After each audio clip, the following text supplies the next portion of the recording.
ಸಮಸ್ತ ಕರ್ನಾಟಕ ಜನತೆಗೆ ಈ ನಿಮ್ಮ ಮಂಡ್ಯ ಹುಡುಗ ಮಾಡುವ ನಮಸ್ಕಾರಗಳು. ಏನಪ್ಪ ಇವತ್ತಿನ ವಿಡಿಯೋ ಅಂತಂದ್ರೆ, ಇವತ್ತಿನ ವಿಡಿಯೋ ಬಂದ್ಬಿಟ್ಟು ಒಂದು ಹುಡುಗಿ ಮೇಲೆ ಮಾಡ್ತಾ ಇದ್ದೀನಿ. ಹುಡುಗಿ ಅನ್ನೋಕ್ಕಿಂತ ಹೆಚ್ಚಾಗಿ ಒಬ್ಬ ನಿಮ್ಮ ಮನೆ ಮಗಳು ಅಂತ ತಿಳ್ಕೊಳ್ಳಿ. ಒಂದು ಫೋಟೋ ಹಾಕ್ತೀನಿ ಸ್ಕ್ರೀನ್ ಮೇಲೆ, ಆ ಫೋಟೋನ ನೋಡ್ಕೊಂಡು ಬನ್ನಿ ಫಸ್ಟ್. ನೀವು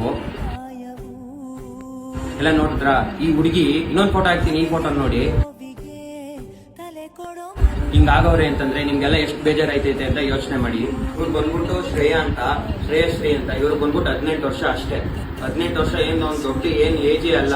ಅವ್ರಿಗೆ ಆಗಿರೋ ಪ್ರಾಬ್ಲಮ್ ಇಂದ ಅವ್ರಿಗೆ ತುಂಬಾ ದೊಡ್ಡ ಪ್ರಾಬ್ಲಮ್ ಆಗಿದೆ. ಲಿವರ್ ಪ್ರಾಬ್ಲಮ್ ಆಗಿದೆ. ಅವ್ರಿಗೆ ಎಲ್ಲೂ ಲಿವರ್ ಸಿಗದೆ 6 ಮಂತ್ ಟು 1 year ಇಂದ ಟ್ರೀಟ್ಮೆಂಟ್ ನಡೀತೈತೆ. 15 to 20 ಲಕ್ಷ ಖರ್ಚಾಗೈತೆ ಅಂತ ಅಂದ್ರೆ ಯೋಚನೆ ಮಾಡಿ ನೀವು ಎಷ್ಟು ಖರ್ಚು ಮಾಡೋರೆ ಅಂತ. ಇವರು ಅವ್ರ ತಂದೆಯವರು ಎಲ್ಲೂ ಅವ್ರಿಗೆ ಆಪರೇಷನ್ಗೆ ಲಿವರ್ ಸಿಗದೆ ಅವ್ರ ಲಿವರ್ನೇ ಡೊನೇಟ್ ಮಾಡ್ತಾ ಇದ್ದಾರೆ.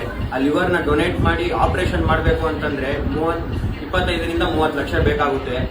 ಅದೇ ಆಪರೇಷನ್ ಮಾಡಾದ್ಮೇಲೆ ಅವ್ರೇನು ಪಟ್ಟಂತ ಮನೆಗೆ ಏನು ಕಳ್ಸಲ್ಲ. ಅವ್ರನ್ನ 2 ತಿಂಗಳು ಅಲ್ಲೇ ಇಟ್ಕೊಂಡು ಅವ್ರನ್ನ ಟ್ರೀಟ್ ಮಾಡಿ ಆಮೇಲೆ ಮನೆಗೆ ಕಳ್ಸೋದು. ನೀವು ಎಷ್ಟು ಸಾಧ್ಯನೋ ಅಷ್ಟು ಈ ವಿಡಿಯೋನ ಶೇರ್ ಮಾಡಿ.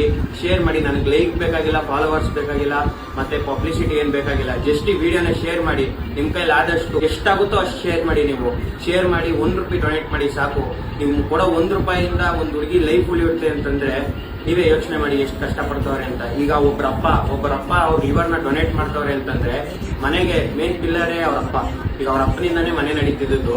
ಅವ್ರ ಅಪ್ಪನೇ ಲಿವರ್ ಡೊನೇಟ್ ಮಾಡಿ ಒಂದು ಸೈಡಲ್ಲಿ ಅವರೇ ಅಂತಂದ್ರೆ ಈಗ ಯೋಚನೆ ಮಾಡಿ ಅವ್ರ ಮನೆಗೆ ಎಷ್ಟು ಕಷ್ಟ ಐತೆ ಅಂತ. ಅದರಿಂದ ಪ್ಲೀಸ್ ಈ ವಿಡಿಯೋನ ಶೇರ್ ಮಾಡಿ, ಮತ್ತೆ ಎಲ್ಲರೂ ಡೊನೇಟ್ ಮಾಡಿ ಅಂತ ನಿಮ್ಮನ್ನ ಕೈ ಮುಗಿದು ಕೇಳ್ಕೊತಾ ಇದ್ದೀನಿ. ಕೆಲವೊಬ್ರು ಈ ವಿಡಿಯೋನ ಫೇಕು, ಏನೋ ದುಡ್ಡು ಸ್ಕ್ಯಾಮ್ ಮಾಡೋಕ್ಕೋಸ್ಕರ ಈ ವಿಡಿಯೋ ಮಾಡ್ತವ್ರೆ ಅಂತ ಯೋಚನೆ ಮಾಡ್ತಾ ಇದ್ರೆ ನಾನು ನಿಮ್ಗೆ ಡಾಕ್ಯುಮೆಂಟ್ಸ್ ಹಾಕ್ತೀನಿ ಸ್ಕ್ರೀನ್ ಮೇಲೆ. ಆ ಡಾಕ್ಯುಮೆಂಟ್ಸ್ ನ ನೋಡ್ಬಿಟ್ಟು ಆಮೇಲೆ ನೀವು ಡೊನೇಟ್ ಮಾಡಿ. ನೀವು ಡೈರೆಕ್ಟ್ ಅಗೇನ್ ಡೊನೇಟ್ ಮಾಡಕ್ ಹೋಗ್ಬೇಡಿ. ನಾನು ಕೆಲವೊಂದು ಡಾಕ್ಯುಮೆಂಟ್ಸ್ ಹಾಕ್ತೀನಿ ಕ್ಲಿಪ್ಪಿಂಗ್ ಅಲ್ಲಿ. ಎಲ್ಲ ಕ್ಲಿಪ್ಪಿಂಗ್ ನೋಡ್ಕೊಂಡು ಬಂದಾದ್ಮೇಲೆ ನೀವು ಡೊನೇಟ್ ಮಾಡಿ. ಹುಡುಗಿ ಸೆಕೆಂಡ್ PUC ಓದ್ತಾ ಇತ್ತು. ಸೆಕೆಂಡ್ PUC ಓದಿ ಎಕ್ಸಾಮ್ ಬರೆಯೋಕ್ಕಾಗಲಿಲ್ಲ. ಅವಳು ಅವ್ರ ಲೈಫ್ನೇ ಸ್ಪಾಯಿಲ್ ಮಾಡ್ಕೊಂಡಿದ್ದಾಳೆ. ಸೊ ಪ್ಲೀಸ್ ನಿಮ್ಮ ಮನೆ ಹುಡುಗಿ ನಿಮ್ಮ ಮನೆ ಮಗಳು ಅಂತ ತಿಳ್ಕೊಂಡು ನೀವು ಡೊನೇಟ್ ಮಾಡಿ ಅಂತ ಕೇಳ್ಕೊತಾ ಇದ್ದೀನಿ.